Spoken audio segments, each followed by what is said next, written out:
కాళేశ్వరం న్యాయ విచారణ కమిషన్ గడువు పొడిగిస్తూ ప్రభుత్వం నిర్ణయం తీసుకుంది. ఇంజనీర్లు సమర్పించిన 60 అఫిడవిట్లు నెలాఖరులోగా కమిషన్ టెక్నికల్ టీం పరిశీలించనుంది.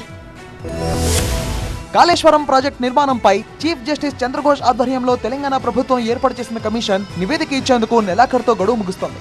అయితే మరో 2 నెలల గడువు పొడిగిస్తూ ప్రభుత్వం నిర్ణయం తీసుకుంది. కమిషన్ ముందు విచారణకు హాజరైన మాజీ ఈఎన్సీలు, ప్రస్తుత ఈఎన్సీలు, సిఈలు, ఇతర ఇంజనీర్లు, నిర్మాణ సంస్థల ప్రతినిధులు పూర్తి వివరాలతో అఫిడవిట్లు దాఖలు చేయాలని ఈ నెల మొదటి వారంలో నిర్వహించిన విచారణ సందర్భంగా జస్టిస్ పిసి ఘోష్ ఆదేశించారు. దీంతో గురువారం వరకు 60 మంది సీల్డ్ కవర్లో అఫిడవిట్లు దాఖలు చేశారు. మరోవైపు మేడిగడ్డ బ్యారేజీకి సంబంధించి మోడల్ స్టడీ చేసేందుకు ఈఎన్సీ అనిల్ కుమార్, ఓఎండ్ఎం ఈఎన్సీ నాగేంద్రరావు నేతృత్వంలో 14 మంది ఇంజనీర్ల బృందం ఉత్తరాఖండ్ లోని రూర్కి వెళ్లింది. అక్కడున్న పరిశోధక సంస్థలో మేడిగడ్డ బ్యారేజీ పిల్లర్లు కుంగుబాటుకు గల కారణాలు, భవిష్యత్ సవాళ్లపై బృందం అధ్యయనం చేపట్టింది. కాళేశ్వరం ప్రాజెక్టులోని మేడిగడ్డ, అన్నారం, సునీళ్ల బ్యారేజీల్లో నిర్మాణ లోపాలు, అవినీతిపై ప్రభుత్వం జస్టిస్ చంద్రఘోష్ నేతృత్వంలో ఈ కమిషన్ వేసింది. 100 రోజుల్లో విచారణ పూర్తి చేసి ఈ నెల 30లోగా నివేదిక ఇవ్వాలని లక్ష్యం పెట్టింది. అయితే విచారణ ప్రక్రియ ప్రారంభించి 55 రోజులు మాత్రమే కావడం, ప్రస్తుతం విచారణ కీలక దశలో ఉండడంతో మరో 2 నెలల పాటు కమిషన్ గడువు పెంచింది.